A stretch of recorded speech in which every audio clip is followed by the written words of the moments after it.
తాకట్లో ఉన్న మీ బంగారాన్ని విడిపించి ఆ రోజు ఆన్లైన్ రేటుకి కొంటాం. Sharma gold company. దేశవ్యాప్తంగా కమర్షియల్ గ్యాస్ సిలిండర్ల కొరత హైదరాబాద్ నగరంలో కూడా ఇప్పుడు వెంటాడుతుంది. ముఖ్యంగా హైదరాబాద్ లో ఉన్నటువంటి అనేక ప్రైవేట్ హాస్టల్స్ లో యాజమాన్యాలు ఇబ్బంది పడుతున్నాయి. సిలిండర్స్ కొరతతోటి ఆ హాస్టల్లో ఉండేటువంటి పిల్లలకి ఫుడ్ పెట్టడానికి కూడా ఇబ్బంది పడుతున్నటువంటి పరిస్థితులు ఏర్పడ్డాయి. చాలా మంది ఖాళీ కూడా చేపిస్తున్నారు, కొంతమంది ఉన్నదాంతో మేనేజ్ చేస్తున్నారు. మనం ఒక హాస్టల్లో ఉన్నాం, ఇక్కడ చూడండి ఆల్రెడీ క్లియర్ గా మెన్షన్ చేశారు.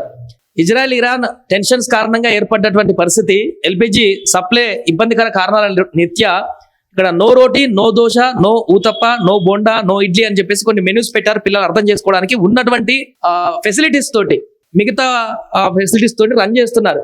Breakfast details, lunch details, dinner details ఇలా చెప్పారు. సేవ్ ఫుడ్ అని కూడా పెట్టారు. ఎందుకంటే ఇలాంటి సందర్భంలో ఫుడ్ వేస్ట్ చేస్తే ఇబ్బందికరమైనటువంటి పరిస్థితులు వస్తాయి కాబట్టి ఉన్నటువంటి పిల్లలని వాళ్ళ పరిస్థితిని అర్థం చేసుకొని, గ్యాస్ సిలిండర్ కొరత అర్థం చేసుకొని ఉన్నటువంటి దాంతోనే వాళ్ళు పిల్లలందరూ కూడా చెప్పి రన్ చేస్తున్నారు. ఇక్కడ వంట మాస్టర్ కూడా ఉన్నాడు, వారితో మాట్లాడదాం. ఎందుకంటే సిలిండర్ కొరత కారణంగా వీళ్ళు రైస్ కుక్కర్లను కొనుక్కొని, ఎలక్ట్రిక్ పెద్ద పెద్ద రైస్ కుక్కర్లను కొనుక్కొని ఈ రైస్ కుక్కర్ల ద్వారా కూడా వచ్చి ఉన్న హాస్టల్లో ఉన్నటువంటి పిల్లలు, చదువుకునే వాళ్ళు ఉన్నారు, ఉద్యోగాలు చేస్తున్నటువంటి వారు ఉన్నారు, వాళ్ళందరికీ ఈ ఫుడ్ ని పెట్టేటువంటి ప్రయత్నం చేస్తున్నారు. ఎంత షార్టేజ్ ఉన్నా కూడా వాళ్ళని ఇబ్బంది పెట్టద్దని చెప్పేసి మూవ్ చేస్తున్నారు. బట్ చాలా ఇబ్బంది అవుతుందంటారు. మాస్టర్ వారితో మాట్లాడదాం.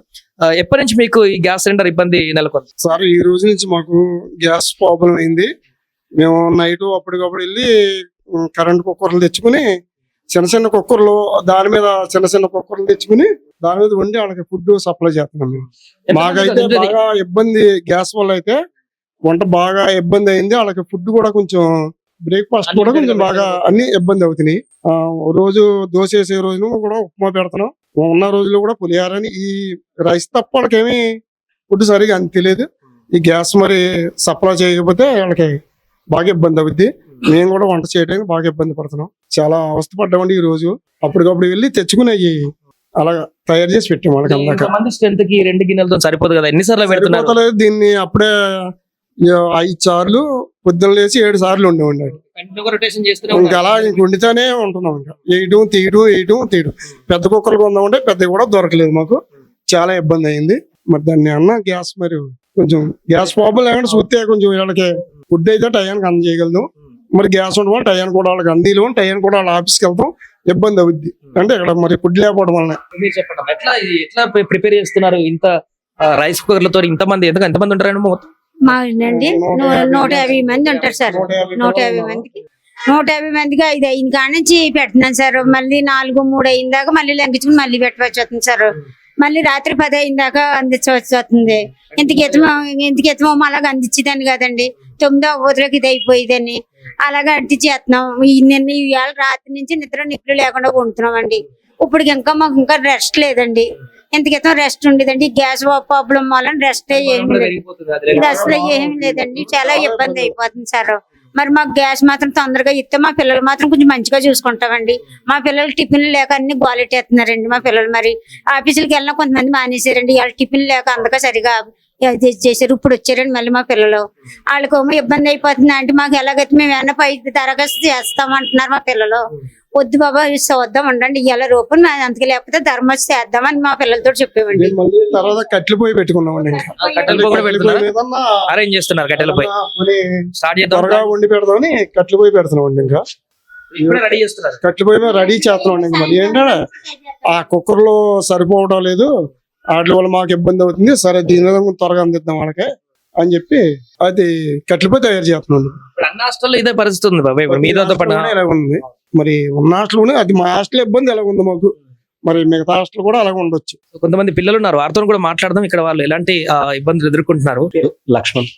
ఇక్కడ కొంచెం ఫుడ్ ఇబ్బంది ఏమన్నా అట్లా అవుతుందా గ్యాస్ సిలిండర్ వల్ల? ఇవాళ నుంచే స్టార్ట్ అయిందని చెప్పారు, నోటీస్ పెట్టారు. అట్లా చెప్పారు, గ్యాస్ ప్రాబ్లం అయితే ఫుడ్ కి కొంచెం ఇబ్బంది అయితే మెనూ తగ్గించారు. బట్ ఎట్లాగైతే మూవ్ చేస్తున్నారు. అంటే చాలా హాస్టల్లో కొంతమంది ఇంటికి కూడా పంపించారంట, ప్రైవేట్ హాస్టల్స్ లో. అయితే ఇంకా ప్రాబ్లం రాలేదు. ప్రెసెంట్ అయితే మంచిగా మెయింటైన్ చేస్తున్నారు. అది విద్యార్థులు అయితే కొంత మెనూని తగ్గించి ఎంతో కొంత ఇప్పుడు ఉన్నటువంటి ఫెసిలిటీస్ తో పెడుతున్నారు కాబట్టి ఓకే, వాళ్ళు కూడా కొంత పర్లేదు అన్నట్టుగా ఉన్నారు. పరిస్థితి చూసుకోవాలి ఇక్కడ. ఎందుకంటే యుద్ధ వాతావరణం వల్ల ఏర్పడ్డటువంటి షార్టేజ్ కాబట్టి, ఇది కావాలని చేసేది కాదు కాబట్టి ఎవరు కూడా. సో వారు కూడా కొంత పిల్లలు అర్థం చేసుకొని మూవ్ అవుతున్నట్టు కనపడుతుంది. మెనూస్ అన్ని తగ్గించారు. రెగ్యులర్ గా ఇచ్చేటువంటి షెడ్యూల్ ఇచ్చేటువంటి టిఫిన్స్ కానీ అవి కానీ పూర్తిగా తగ్గించేసేసారు. ఓన్లీ రైస్ మీద రిపౌండ్ అవుతున్నాయి. ఎందుకంటే గ్యాస్ సిలిండర్లు అక్కడ ఉన్నాయి 2 కమర్షియల్వి, అవి అయిపోయాయి అంట, ఖాళీ అయిపోయాయి కాబట్టి ఇప్పుడు వాటిని మళ్ళీ జనరల్ గా అయితే నార్మల్ టైంలో అయితే వెంటనే రిప్లేస్ చేసుకుంటారు, కొనుక్కుంటారు. లేదు కాబట్టి ఓన్లీ ఆప్షన్ ఈ రైస్ కుక్కరే. ఈ రైస్ కుక్కర్ తోటి 150 మందికి పెట్టాలంటే ఎన్నిసార్లు దీన్ని వండాలి తీయాలో చెప్పండి. ఆల్రెడీ చెప్పారు బాబాయ్, పొద్దున్న నుంచి నాన్ స్టాప్ గా ఒకసారి వండుతున్నారు, మళ్ళీ అది డంప్ చేస్తున్నారు, మళ్ళీ వండుతున్నారు, మళ్ళీ డంప్ చేస్తున్నారు. నిరంతర ప్రక్రియ లాగా ఇది కొనసాగుతూనే ఉందన్నమాట. ఈ వీటితో ప్రస్తుతానికి పిల్లలకి ఇబ్బంది లేకుండా హాస్టల్ పిల్లలకి వాళ్ళని ఇబ్బంది పెట్టకూడదు అని చెప్పి వాళ్ళకి టయానికి మేము చాలా అవస్థపడుతున్నాం మా భార్య భర్తలు ఇద్దరం కూడా పిల్లల గురించి. మరి దాన్ని మీరు అంటే గ్యాస్ ప్రాబ్లం తప్పని ఏం కాదండి, అన్ని బాగున్నాయి. మాకు గ్యాస్ ఇబ్బంది వల్ల మేము చాలా నలిగిపోతున్నాం, బాగా ఇబ్బంది పడిపోతున్నాం. అది అమీర్పేటలో ఉన్నటువంటి ఒక హాస్టల్లో పరిస్థితి ఒకటి కాదు, ఇంకా మిగతా హాస్టల్లో కూడా అన్ని పరిస్థితులు. ఇంకొన్ని హాస్టల్లో అయితే గచ్చిపల్లి లాంటి ప్రదేశాల్లో కూడా పూర్తిగా క్లోజ్ చేసేసారు. కొన్ని హాస్టల్లో మాత్రం ఇలా ఎంతో కొంత కష్టపడి పాపం మెయింటైన్ చేస్తున్నారు, పిల్లలకి ఇబ్బంది లేకుండా మెనూలు తగ్గించి ఒకదంతా మెయింటైన్ చేస్తున్నారు. దీంతో చాలా ఇబ్బందులు అయితే పడుతున్నామంటూ హాస్టల్ నిర్వాహకులు కానీ అందులో ఉండేటువంటి విద్యార్థులు కానీ అందరూ కూడా చెప్తున్నటువంటి పరిస్థితి.